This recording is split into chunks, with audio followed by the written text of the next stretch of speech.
قل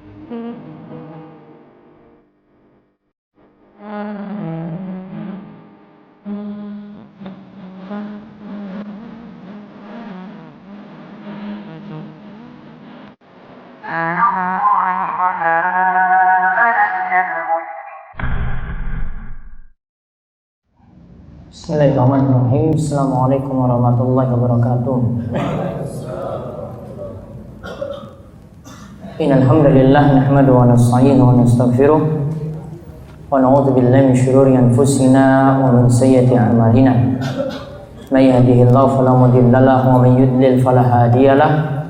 Wa asyhadu an la ilaha illallah wahdahu la syarika lahu wa asyhadu anna Muhammadan abduhu wa rasuluh.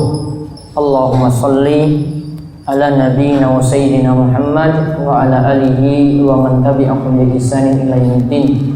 Allahumma inna nas'aluka ilman nafi'an wa rizqan thayyiban wa amalan mutaqabbalan. Allahumma laka aslamna wa bika amanna wa 'alaika tawakkalna wa ilaika anabna wa bika qasamna. Allahumma inna na'udzu bi izzatika la ilaha illa anta antal hayyu alladzi la yamut wal jinnu wal insu yamutun.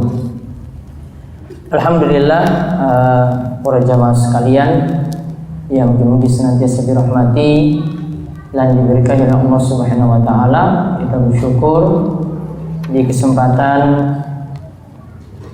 ba'dal maghrib ini kita kembali dipermudah oleh Allah Subhanahu wa taala untuk duduk dalam majelis yang mulia ini untuk kembali berthalabul ilmi, di mana kita akan kembali melanjutkan dua pembahasan. Yang pertama dari pembahasan zikir yang diambil dari kitab Riyadhus Shalihin karya Imam Yahya bin Syaraf An-Nawawi. Lalu setelah itu kita akan melihat pembahasan fikih dari kitab Manhajus Salikin karya Syekh Abdurrahman bin Nasir As-Sa'di. Baik, kita lihat kali ini kita akan bahas dua hadis dari Kitabul Azkar, hadis nomor 1410 dan 1411, masih menjelaskan tentang keutamaan zikir dan dorongan untuk berzikir. Yaitu sekarang dua hadis ini membicarakan tentang kalimat la ilaha illallah, diberi judul la ilaha illallah yang luar biasa. Semoga dibaca. Hadis nomor 1410 dari Abu Hurairah radhiyallahu anhu bahwa Rasulullah sallallahu alaihi wasallam bersabda, "Man qala la ilaha illallah wahdahu la syarika lah, lahul mulku wa lahul hamd wa huwa ala kulli syai'in qadir, fi yaumin mi'ata marratin kanat lahu adla asyri riqabin wa kutibat lahu mi'atu hasanatin wa muhiyat anhu mi'atu sayyi'atin wa kanat lahu hirzan minasyaitani yaumahu dzalika hatta yumsi wa lam ya'ti ahadun bi afdali mimma jaa'a bihi illa rajulun amila aktsara min." Barang siapa mengucapkan la ilaha illallah wahdahu la syarikalah, lahul mulku wa lahul hamdu wa huwa ala kulli syai'in qadir, tidak ada sesembahan yang berhak disembah selain Allah yang Maha Esa, tidak ada sekutu baginya, miliknya segala kekuasaan dan baginya segala pujian, dan dialah yang maha kuasa atas segala sesuatunya. Dalam sehari 100 kali, itu sama pahalanya dengan membebaskan 10 hamba sahaya, dan dituliskan untuknya 100 kebaikan, serta dihapuskan darinya 100 kejelekan atau dosa. Zikir itu juga penjaga dirinya dari gangguan setan pada hari itu sampai sorenya, dan tidak ada seorang pun yang datang membawa amal yang lebih baik daripada yang ia bawa, kecuali ada orang yang beramal lebih banyak daripada dirinya. Lanjut lagi. Wa qala man qala subhanallahi wa bihamdihi fi yaumin mi'ata marratin huttat khotoyahu wa in kanat mithla zabadil bahr. Beliau juga bersabda, barang siapa mengucapkan subhanallahi wa bihamdi, maha suci Allah dan dengan memujinya, sebanyak 100 kali sehari, terhapuslah dosa-dosanya walaupun sebanyak buih di lautan, Hadis riwayat Bukhari dan Muslim. Baik.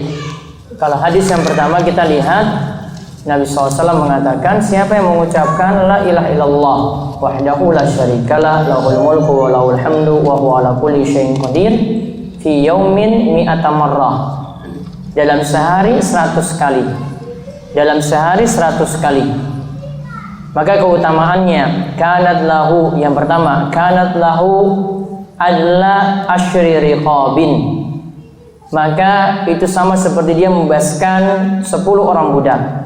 Yang kedua, wa kutibat lahu mi'atu hasanatin, dicatat baginya 100 kebaikan.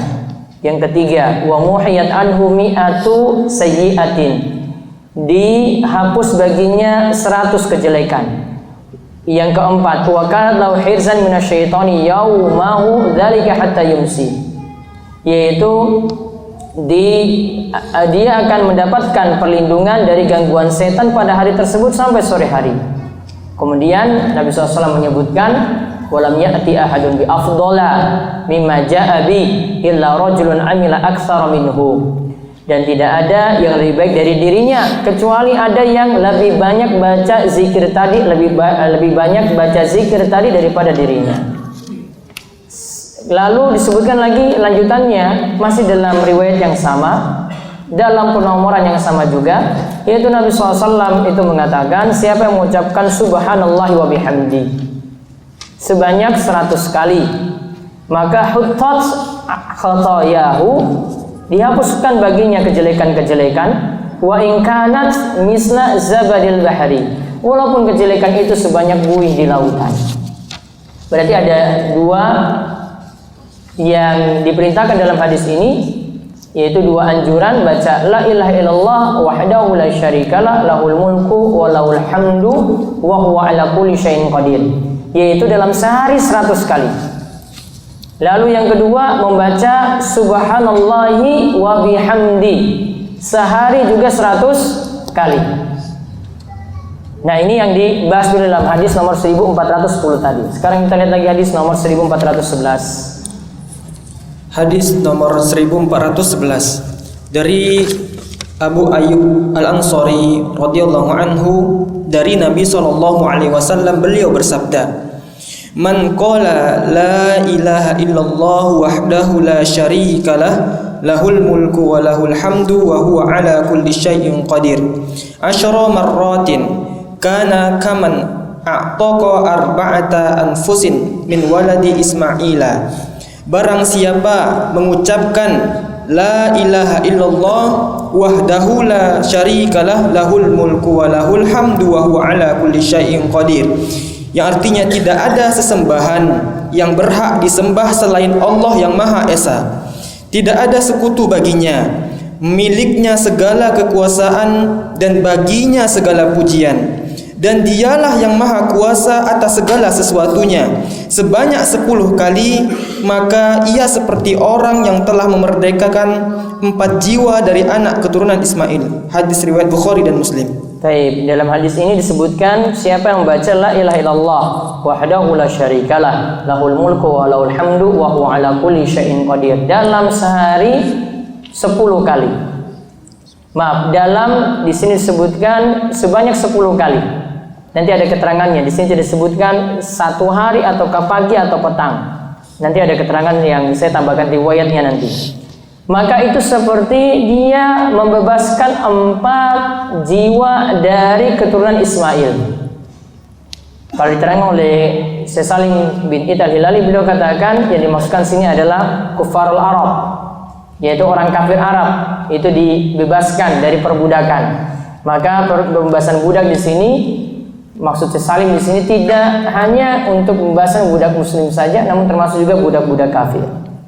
Nah, jadi kesimpulannya 2 hadis tadi ini membicarakan tentang 2 zikir. Ada membaca la ilaha illallah wahdahu la syarikalah lahul mulku wa lahul hamdu wa huwa ala kulli syai'in qadir. Yang pertama dibaca 100 kali. Yang kedua dibaca 10 kali. Kemudian ada anjuran lagi membaca subhanallahi wa bihamdi, dibaca 100 kali dalam sehari. Nah, sekarang kita lihat keterangannya biar kita nanti dapat kejelasan dari dua nomor hadis di atas. Semoga penjelasan. Penjelasan yang pertama, kedua hadis di atas menunjukkan keutamaan berzikir. Kedua hadis di atas itu menunjukkan keutamaan berzikir.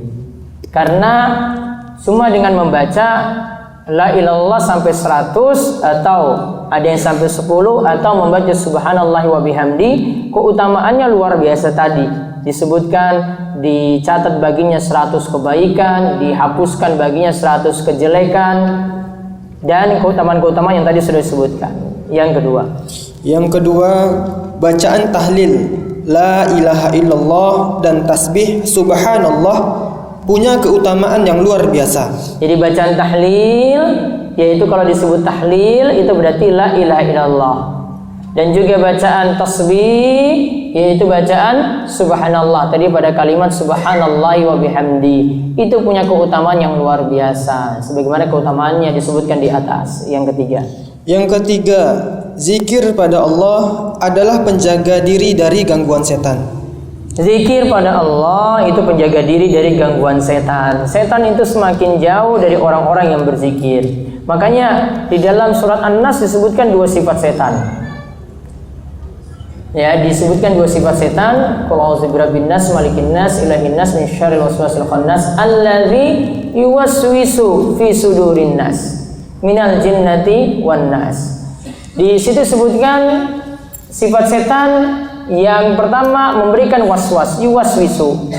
Kemudian yang kedua sifat setan itu adalah khannas. Khannas itu artinya kabur atau lari. Artinya kalau memberikan waswas, sifat setan yang pertama memberikan waswas, yaitu kalau manusia lalai dari zikir, lalai dari ibadah, setan berikan gangguan. Sifat setan yang kedua khannas, yaitu ketika manusia mengingat Allah, ketika manusia mengingat zikir, ketika dia itu ibadah, setan itu malah kabur, setan itu malah menjauh. Salah satu contohnya ketika setan itu mendengar suara azan. Setan itu mendengar suara azan, disebutkan dalam riwayat bahwasanya setan itu akan lari terbirit-birit dari masjid sambil dia mengeluarkan suara kentut. Suara kentutnya ini akan mengalahkan suara yang ada di masjid tadi, yaitu suara azan. Jadi suara kentutnya itu ingin kalahkan suara azan yang ada di masjid. Menunjukkan bahwasanya ini sifat setan yang tadi disebutkan khannas, setan itu kabur, setan itu lari dari orang-orang yang mau mengingat Allah Subhanahu wa taala. Maka ketika orang itu lari dari zikir, setan tambahkan berikan waswas. Ini tentang Allah, diberikan waswas, diberikan ketidakkeyakinan, diberikan keraguan-raguan, ya. Ditanyakan tentang waswas dalam ibadah, dia tidak konsen dalam ibadah. Akhirnya ketika sholat dia memikirkan ini sudah 3 rakaat ataukah sudah 4 rakaat, ataukah setan memberikan waswasnya juga. Disebutkan dalam riwayat Al-Bazzar. Di sini disebutkan oleh Imam Ibnu Hajar dalam kitabnya Bulughul Maram ketika membahas tentang pembatal wudu. Ketika itu setan meniup di bokongnya, ya di duburnya, sampai nanti dia akan kerasa ini keluar sesuatu atau tidak. Maka kalau ada yang merasa keluar sesuatu atau tidak, kadang itu karena waswas setan. Setan niup-niup di dubur. Ya, setan itu meniup-niup di dubur. Itu namanya memberikan waswas. Ya, itu namanya memberikan waswas. Namun kalau orang itu berusaha untuk khusyuk, berusaha untuk tumakninah, maka setan akan menjauh. Setan tidak akan mungkin mengganggu orang-orang yang berusaha khusyuk dan tumakninah. Jadi setan berputus asa untuk ganggu manusia ketika itu. Nah, jadi ingat dua sifat setan tadi. Setan punya sifat memberikan waswas, kemudian khannas, yaitu lari dari orang-orang yang berzikir. Maka zikir tadi ini salah satu kiat juga untuk menjaga diri dari gangguan setan. Makanya ada di beberapa tempat lagi kita masuk dan keluar itu ada anjuran untuk membaca zikir, seperti masuk dalam kamar mandi. Kemarin kita sudah sebutkan masuk dalam tempat buang hajat. Baca apa kemarin? Allahumma inni, pakai bismillah dulu. Riwayat yang sahih ada yang sahihkan bismillah, Allahumma inni a'udzubika minal khubuthi wal khaba'ith. Keutamaannya sini terlindungi dari gangguan setan ketika dia masuk kamar mandi. Keutamaannya seperti itu. Ada ketika kita baca Al-Quran diperintahkan untuk baca ta'awudz. Ya, kemudian ada juga doa-doa ta'awudz juga untuk melindungi anak. Juga ada doa ta'awudz juga ketika kita itu mampir di suatu tempat yang angker. Ya, kalau lewat di tempat yang seram, katanya di situ harus kalau lewat membunyikan klakson dulu atau pamit dulu atau macam-macam. Padahal Islam sudah anjurkan kalau lewat di tempat-tempat yang belum pernah kita singgah di situ, kita diperintahkan membaca auzubi kalimatillahi tammati min syarri ma khalaq, seperti yang dibaca ketika kita baca doa-doa atau zikir petang. Jadi intinya di sini bacaan la ilaha illallah tadi disebutkan dapat melindungi dari gangguan setan, dapat menjaga diri kita dari gangguan setan. Nah, sebagaimana juga di beberapa keadaan tadi kita dianjurkan untuk membaca zikir-zikir juga untuk melindungi kita dari gangguan setan. Kemudian yang keempat. Yang keempat, zikir pada Allah dapat menghapuskan dosa. Zikir pada Allah dapat menghapuskan dosa. Apakah di sini dosa besar ataukah dosa kecil? Para ulama berbeda pendapat. Jumhur ulama atau kebanyakan para ulama itu berpandangan bahwa yang dihapuskan di sini cuma dosa-dosa kecil saja. Jadi zikir dapat menghapuskan dosa, yang dimaksudkan dosa-dosa kecil. Dan ini jadi pendapat dari kebanyakan ulama. Pembahasan paling panjang lebar membahas hal ini, alasan-alasannya dikemukakan oleh Ibnu Rajab dalam kitabnya Jami'ul Ulum wal Hikam ketika membahas wa'at bi sayyi'atal hasanata tamhuha. Ya, hadis ke-18, yaitu ikutilah setiap kejelekan itu dengan kebaikan, maka kejelekan ini akan terhapus dengan kebaikan-kebaikan yang ada. Beliau panjang lebar membahas alasan-alasan kenapa jumhur ulama itu menyatakan yang dimaksudkan sini cuma dosa-dosa kecil saja. Namun ada pendapat yang kedua dari Ibnu Taimiyah. Dari Ibnu Taimiyah dan ulama yang sependapat dengan beliau berpandangan bahwasanya yang terhapus itu adalah dosa-dosa kecil dan dosa-dosa besar juga kemungkinannya terhapus pula. Di sini beliau bahas di dalam Majmu' al-Fatawanya. Beliau menyebutkan ada 10 alasan kenapa dosa kecil dan dosa besar sekaligus juga termasuk. Ya, kalau kita bahas terhapusnya dosa, bisa jadi dosa besar juga terhapus. Beliau sebutkan banyak alasan dalam hal ini. Ya, di dalam Majmu' Fatawanya beliau sebutkan sampai 10 amalan yang dapat menghapuskan dosa. Di antara tujuannya beliau membahas itu untuk menunjukkan ini loh, bukan hanya dosa-dosa ini terhapus dengan taubat. Dosa-dosa besar bukan hanya terhapus dengan taubat, bisa dengan bacaan istighfar, bisa dengan mengikuti kebaikan dengan kebaikan yang lainnya, bisa karena ada doa dari orang lain yang ditransfer kepada orang yang meninggal dunia, lantas dosa-dosanya terampuni, dan alasan-alasan yang lain disebutkan oleh beliau. Intinya ada kemungkinan bisa dosa kecil terhapus, bisa juga dosa besar juga terhapus. Hadis-hadis sifatnya itu umum. Kemudian yang kelima. Yang kelima, zikir kepada Allah adalah bentuk kurbah atau pendekatan diri yang paling utama. Baik, zikir kepada Allah adalah bentuk kurbah. Ya, atau kita kalau itu tadi pakai kurbah berarti kurbatan, dari kata kurbatan berarti bentuk pendekatan diri pada Allah yang paling utama. Kalau kita sebut kurbah, ini amalan yang umum. Ini sama dengan istilah dengan yang kita bahas, sama dengan istilah kurban. Ini juga istilah umum untuk pendekatan diri. Maka istilah kurban yang biasa kita sebut untuk penyembelihan pada hari Idul Adha, ini sebenarnya istilah umum, bentuk pendekatan diri dengan amalan apapun. Namun para ulama itu jelaskan kalau pendekatan dirinya itu dengan kurban itu lebih utama. Itu dengan kurban, yaitu penyembelihan itu lebih utama. Ya, makanya di antara bentuk pendekatan diri yang paling afdal kalau dilihat dari sisi waktu itu adalah dengan melakukan kurban penyembelihan pada hari Idul Adha. Dan dilihat dari sisi waktu, kurban lebih utama daripada sedekah dengan yang semisal. Kurban itu lebih utama daripada sedekah dengan yang semisal. Misalnya sama-sama punya uang 2 juta rupiah, 2 juta mau milih untuk kurban atau mau milih untuk nyumbang masjid. Namun ini pas Idul Adha. Manakah yang dipilih? Kata Ibnu Qayyim, kalau memilih kurban itu lebih utama daripada sodakoh yang semisal. Sama-sama 2 juta rupiah, namun 2 juta rupiah untuk kurban lebih utama daripada sodakoh untuk masjid. Dikarenakan ini bertepatan dengan waktu. Ya, ini bertepatan dengan waktu. Maka kita harus memilih, ada amalan yang pas dilakukan di waktu ini, ada amalan yang tidak pas dilakukan di waktu tersebut. Maka kalau memilih, ini pas Idul Adha, pas hari tasyrik, kita memilih amalan apa? Lebih afdol adalah memilih amalan kurban. Itu penyembelihan hewan dengan kambing, unta ataupun sapi. Maka kalau ini bentuk pendekatan yang paling utama, kalau kita bahas kurban itu pendekatan yang paling utama pada Allah Subhanahu wa taala, maka kurban itu diserahkan lillahi ta'ala, termasuk hasil-hasilnya juga. Cuma saibul kurban diberikan keringanan untuk mengambil sebagiannya. Sebagian ulama katakan sepertiga dia ambil atau bisa kurang daripada itu, atau dia sedekahkan semuanya juga diperbolehkan. Namun yang tidak dibolehkan dalam hal pemanfaatan itu yang pertama, kalau hasil kurban tadi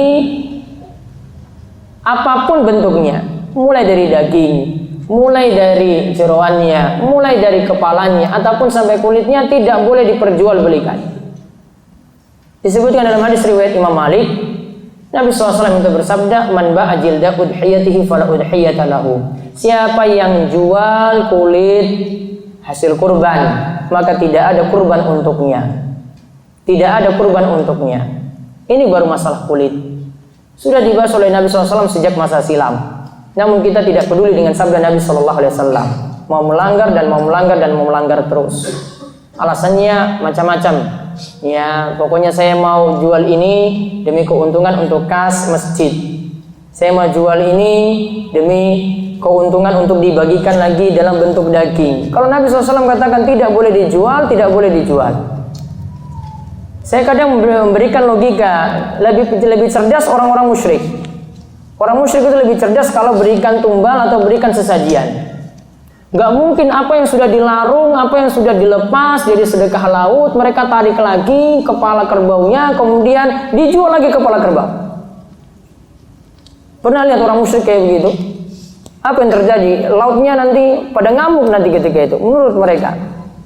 Apa yang sudah dilarung, yang dilepas tuh gak mungkin mereka tarik lagi kemudian ambil lagi, saya mau jual inilah, ini laku nanti, ini payung sekian. Gak ada orang musyrik kayak begitu. Masih cerdas orang-orang musyrik. Orang musyrik masih cerdas, dia lepas tadi, sudah, ini untuk apa yang dia itu agungkan, penguasa laut yang dia agungkan. Mereka tahu sekali cara hormat bagaimana, cara mengagungkan itu bagaimana. Maka kurban kita itu sama dengan itu. Namun kita bedanya tujukan kurban kita pada Allah, sehingga tidak boleh diambil hasilnya sama sekali untuk keuntungan. Yang kedua yang tidak boleh dalam hal pemanfaatan kurban, karena ini adalah kurbah, yaitu tidak boleh hasil kurban digunakan untuk mengupayi tukang jagal. Tidak boleh kepalanya, ini Pak jenengan sudah nyembelih, kami tidak punya uang, ini sebagai upah, kepala dibawa pulang saja. Atau kulitnya ini dibawa pulang saja. Ya, tidak boleh. Yang dibolehkan diambil, kata Ali, diambil dari uang saku sendiri. Tidak boleh diambil dari hasil kurban. Kalau tidak, dia mungkin orang miskin dapat jatah, ya ini dapat jatah untuk dia, nanti tambah uang saku lagi sebagai jatah dia, itu jasa dia karena menyembelih kurban tadi. Kaitannya dengan kurban itu sebagai kurbah, ini kaitannya seperti itu. Kemudian yang keenam. Yang keenam, dianjurkan membaca La ilaha illallah wahdahu la syarikalah, lahul mulku wa lahul hamdu wa huwa ala kulli syai'in qadir 100 kali dalam sehari. Bacaan ini dibaca 100 kali dalam sehari. 100 kali dalam sehari. Tidak diberikan aturan di sini harus langsung 100 kali atau bisa nyicil di sini. Ah, ini jam habis subuh baca 20 karena ada kerepotan lagi, nanti jam 8 lagi. Tidak diberikan syarat di sini. Boleh juga seperti itu. Namun yang lebih bagus dirampungkan langsung 100 kali. Kemudian yang ketujuh. Yang ketujuh, barang siapa yang membaca zikir La ilaha illallah wahdahu la syarikalah, lahul mulku wa lahul hamdu wa huwa ala kulli syai'in qadir di pagi hari sebanyak 10 kali. Allah akan mencatatkan baginya 10 kebaikan, menghapuskan baginya 10 kesalahan.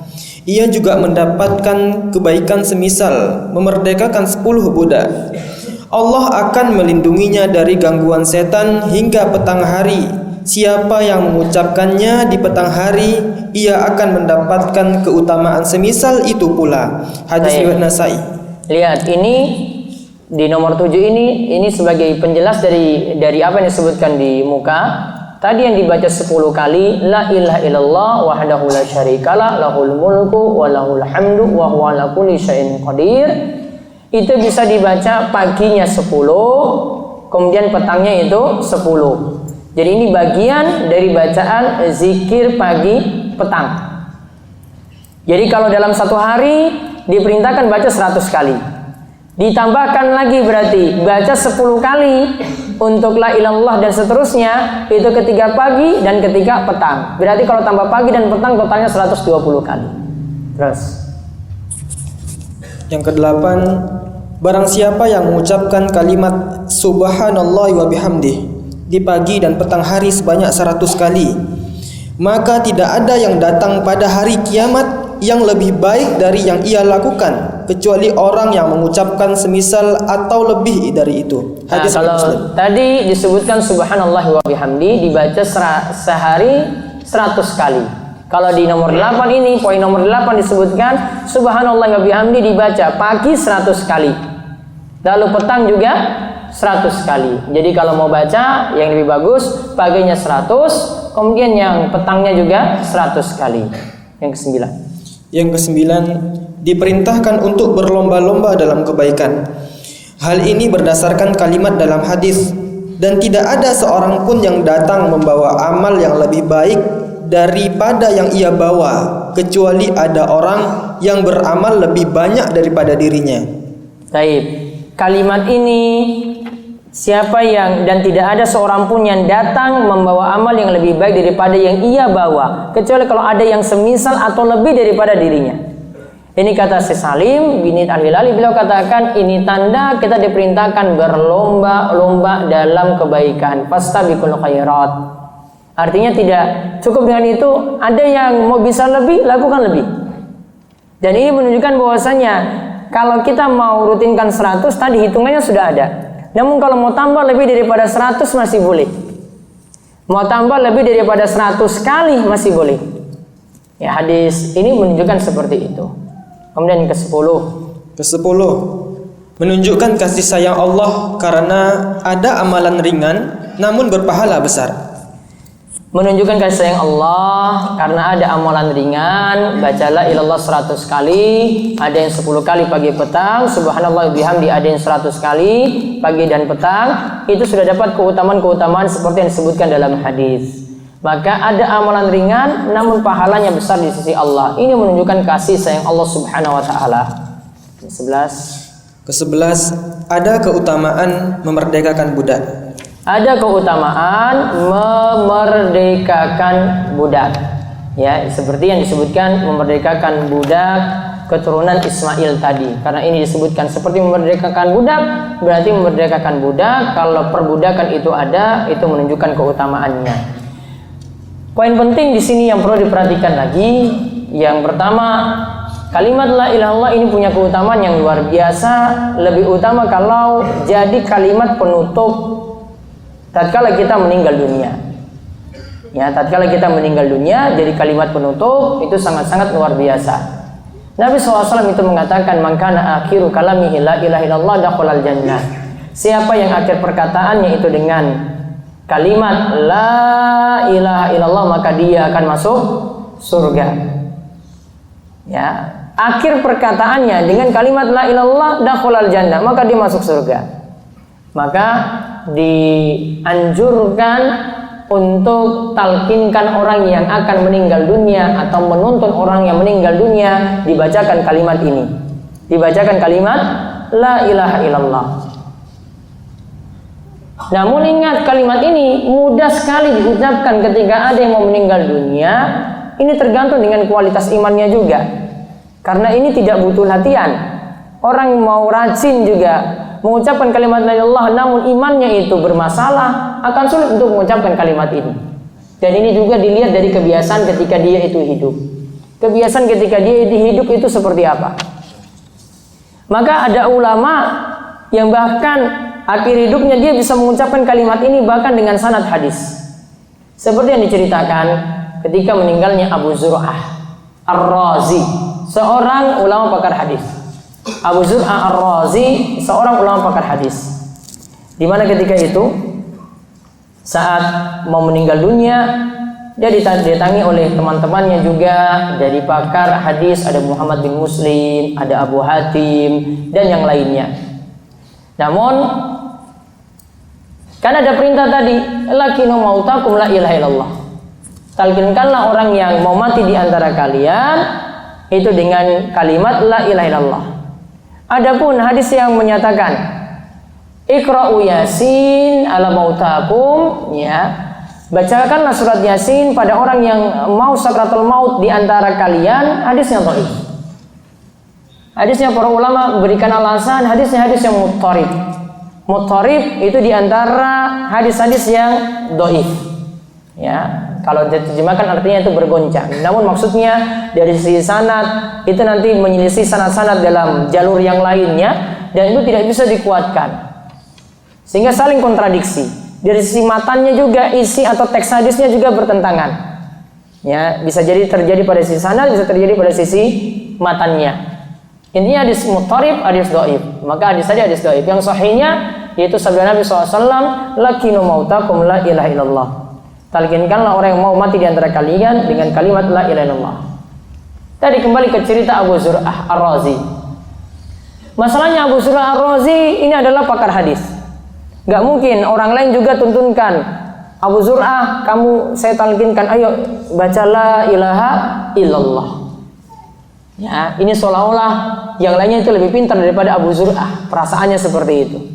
Maka karena gak mungkin dengan cara ini, talqinkan dengan cara biasa, akhirnya ada Abu Hatim, ada Imam Muhammad bin Muslim, ini semua ulama pakar hadis yang ketika itu datang di saat Abu Zur'ah itu akan meninggal dunia, kemudian memikirkan, sudahlah kita baca sanad hadisnya saja. Kita baca sanad hadisnya saja. Ya, yaitu nanti yang satu menyebutkan dari Bundar, yaitu dari gurunya di atasnya namanya Bundar.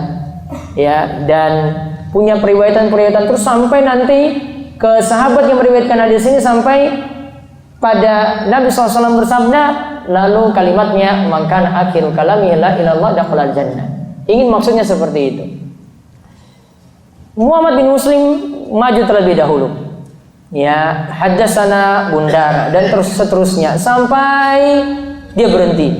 Dia enggak melanjutkan, pingin Abu Zur'ah yang lanjutkan. Kemudian yang kedua maju Abu Hatim. Abu Hatim bacakan lagi periwayatannya, haddatsana Bundar, gurunya Bundar dan ke atas lagi seperti itu. Sampai dia berhenti. Dia pingin Abu Zur'ah lanjutkan hadis tersebut. Kemudian Abu Zur'ah di saat sakratul maut lalu membacakan riwayat tadi. Ya, haddatsana Bundar. Ya, telah menceritakan saya itu Bundar dan seterusnya. Baca lagi gurunya lagi di atasnya, gurunya lagi di atasnya, gurunya lagi di atasnya. Sampai disebutkan sahabat, sampai dia menyebutkan Rasulullah SAW bersabda, "Man kana akhirul kalami la ilaha illallah dakhalal jannah." Siapa yang akhir perkataannya kalimat la ilaha illallah, maka dia itu masuk surga. Dan ketika itu Abu Zur'ah meniupkan nafasnya yang terakhir. Setelah dia menyebutkan hadisnya lengkap, ditambahkan dengan sanad, ditambahkan dengan teks atau matan hadis. Ya, lalu mengucapkan mangkana akhir kalami la ilallah dakhalal jannah. Lantas dia itu meninggal. Kalau tidak salah, ya sebagian perawi katakan cuma berhenti sampai kalimat la ilaha illallah, langsung berhenti. Ya, karena tidak usah lanjutkan dengan dakhalal jannahnya. Ya, cukup dia berhenti sampai itu saja. Maka itu akhir perkataan dari Abu Zur'ah tadi. Dan ini banyak diriwayatkan dengan beberapa jalur cerita yang menunjukkan bahwasanya seseorang yang punya kebiasaan hidup dikarenakan sering membaca hadis, maka nanti ketika dia meninggal dunia kebiasaannya akan seperti itu juga. Orang yang murojaah Al-Quran, rajin murojaah, maka kebiasaannya di akhir hidupnya bisa seperti itu juga. Dan yang lainnya seperti itu. Itu tadi kita lihat dari kisah dari Abu Zur'ah. Kemudian satu poin lagi tentang kalimat la ilallah yang perlu dipahami, la ilallah itu bukan hanya di lisan saja, bukan hanya jadi bacaan zikir rutin, sedangkan tidak dipahami dan tidak diamalkan dan tidak paham konsekuensinya seperti apa. Coba kita ambil pelajaran dari meninggalnya paman Nabi SAW Abu Thalib. Paman Nabi SAW Abu Thalib ketika akan meninggal dunia, hadir teman-temannya ketika itu, hadir Abu Jahal dan hadir juga Abdullah bin Abi Umayyah. Lihat tadi kisah Abu Zur'ah meninggal dunia ditemani oleh pakar hadis yang jadi teman-temannya, Muhammad bin Muslim dan juga Abu Hatim. Ketika Abu Thalib meninggal dunia ditemani juga dengan orang yang setipe dengannya, yaitu ditemani oleh Abu Jahal dan Abdullah bin Abi Umayyah. Maka menunjukkan bahwasanya ketika seorang itu meninggal dunia, ya, contohnya tadi Abu Jahal dan Abdullah bin Umayyah itu menemani Abu Thalib, maka orang yang meninggal dunia akan ditemani oleh orang-orang yang setipe dengannya, orang-orang baik yang sekelilingnya juga nanti orang-orang baik yang akan temani dirinya. Orang-orang jelek, pemabuk, maka nantinya akan menemaninya saat meninggal dunia sama-sama setipe dengan itu. Sama juga nanti dengan yang seprofesi juga sama. Ya sama-sama maaf supir, ya sama supir-supir juga nanti akan temani dia. Ya, akan seperti itu yang terjadi. Maka ini menunjukkan juga pelajaran pergaulan lingkungan itu penting. Pentingnya di sini sampai masalah kematian pun siapa yang menemani kita ini tergantung siapa yang jadi teman dekat kita nantinya. Maka kita lihat di sini Abu Thalib ditemani oleh Abu Jahal, pembesar orang kafir, ditemani oleh Abdullah bin Umayyah. Ketika itu Rasulullah SAW datang, kemudian katakan pada pamannya, "Ai ammi, qul la ilaha illallah," wahai pamanku. Ai di sini huruf nida untuk panggilan dekat. Ya, artinya panggilan sayang dari Rasulullah SAW kepada pamannya langsung. Wahai pamanku, ucapkanlah kalimat la ilallah. Qul la ilaha illallah kalimatan uhajju laka biha indallah. Ucapkanlah kalimat la ilallah yang nanti aku bisa berhujjah, berargumen di hadapan Allah Subhanahu wa taala. Aku bisa berhujjah, berargumen bahwasanya saya telah mendakwahimu. Ucapkanlah la ilallah wahai pamanku. Ketika itu teman-temannya Abu Jahal dan Abdullah bin Umayyah katakan kepada Abu Thalib, "Ya Abu Thalib, targhabu an millati Abdul Muttalib." Wahai Abu Thalib, apakah engkau itu benci dengan ajaran nenek moyangmu yaitu Abdul Muttalib? Maksudnya, kamu kok mau meninggalkan ajaran nenek moyangmu yang sudah turun-temurun dari dulu?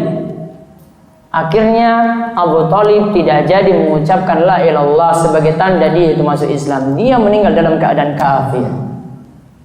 Dan ketika itu Nabi SAW mendoakan pamannya tidak diizinkan oleh Allah, mendoakan ampunan untuk pamannya tidak diizinkan oleh Allah, karena dilarang kalau sudah meninggal dunia untuk mendoakan orang kafir. Kesimpulannya di sini, kenapa sampai Abu Thalib tidak mau mengucapkan saja? Mengucapkan gampang sekali, cuma sebut la ilaha illallah. Kenapa tidak mau mengucapkan dalam lisan saja? Walaupun mungkin hatinya berbeda, nggak masalah lah. Cuma untuk menyenangkan keponakannya Rasulullah Shallallahu Alaihi Wasallam. Kenapa tidak mengucapkan saja?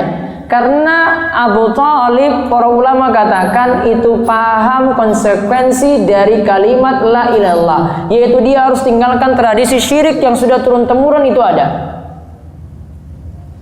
Makanya ketika menyebutkan kisah ini, nanti silahkan yang punya kitab Tauhid karya Syekh Muhammad bin Abdul Wahab disebutkan ketika membahas kisah ini. Sampai nanti disebutkan tentang ayat innaka la tahdi man ahbabta. Sesungguhnya engkau tidak bisa memberikan petunjuk pada orang yang engkau cintai. Maka nanti lihat poin disebutkan kalau oleh Syekh Muhammad bin Abdul Wahab faedah-faedah di bawahnya. Dia tulis di antaranya kalimat yang beliau sebutkan. Faqabbahallahu man Abu Jahal a'lamu minhu bi asl Islam. Sungguh ini doa, ini sebenarnya doa jelek tapi ya. Mudah-mudahan Allah itu menjelekkan orang yang kok sampai Abu Jahal itu orang kafir. Abu Jahal itu tetap lebih paham daripada dirinya yang ngaku muslim. Abu Jahal lebih paham tentang dasar Islam daripada dirinya. Karena Abu Jahal tahu, Abu Thalib paham, kalau mengucapkan la ilaha illallah berarti syirik harus saya tinggalkan. Namun kalau kita di zaman ini mengucapkan la ilaha illallah cuma di lisan saja, syirik tetap jalan. Berarti lebih jahil mana daripada Abu Jahal? Ya. Lebih jahil mana daripada Abu Jahal? Nah, itu maksudnya dari perkataan Syekh Muhammad bin Abdul Wahab tadi. Lebih jahil mana daripada Abu Jahal coba? Abu Jahal sudah namanya jahal loh ini. Ya. Abu Jahal sudah namanya jahal. Ya, lebih jahil mana antara Abu Jahal dengan orang saat ini yang ngaku Islam? Abu Jahal nggak mau ngaku Islam loh ini. Abu Jahal nggak mau nyebut la ilaha illallah, sama dengan Abu Thalib tadi tidak mau menyebut la ilaha illallah. Karena tahu saya nyebut ini tradisi syirik, saya harus tinggalkan total. Ya, saya harus tinggalkan total. Tidak ada satupun yang saya lakukan. Makanya Abu Thalib nggak mau, Abu Jahal nggak mau, Abdullah bin Umayyah nggak mau. Namun kalau orang Muslim saat ini, itulah jeleknya kata Syekh Muhammad bin Abdul Wahab kalau beliau menyebutkan jeleknya umat Islam saat ini. Mereka ngaku Islam, ya, namun masih tetap berbuat syirik. Atau kesyirikan di zaman ini itu diperbuat padahal ngaku sebagai seorang Muslim. Masih lebih jelek sekali untuk kemusyrikannya, kesyirikan saat ini dibandingkan dengan masa silam. Ini diantara poin yang disebutkan oleh Syekh Muhammad bin Abdul Wahab dalam kitab Al-Qawaidul Arba, poin yang keempat.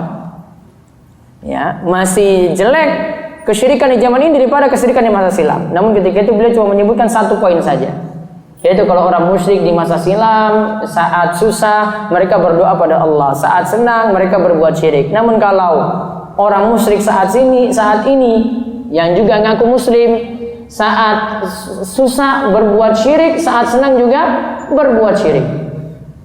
Itu baru satu poin beliau sampaikan. Poin yang lainnya, para ulama yang lainnya itu tambahkan. Di antara poin lainnya, kesyirikan di masa silam itu diperbuat dan mereka tahu mereka akan menyelisih Nabi Muhammad SAW. Namun kalau kesyirikan saat ini diperbuat, itu malah meyakini bahwasanya inilah tauhid, inilah yang benar. Inilah tauhid, inilah yang benar. Maka dipertahankan tradisi-tradisi semacam itu sampai laris manis saat ini. Wallahu a'lam bishawab. Jadi kesimpulannya tadi, yang pertama tentang tambahan kalimat la ilallah. La ilallah itu jadi kalimat penutup akhir hidup kita, maka ada jaminan masuk surga. Namun ini bisa diucapkan mudah kalau orang itu terbiasa untuk berzikir, punya keimanan yang benar, ini baru mudah. Kemudian yang kedua, yang tadi disebutkan la ilallah bukan hanya di lisan, bukan hanya di bibir saja. Bukan kita perbanyak tahlil terus namun tidak tahu maknanya, namun tidak tahu konsekuensinya. Tetap harus dipelajari, tahu konsekuensinya seperti apa. Konsekuensi yang paling penting, wajib meninggalkan kesyirikan. Tradisi-tradisi syirik itu wajib ditinggalkan. Wallahu a'lam bishawab.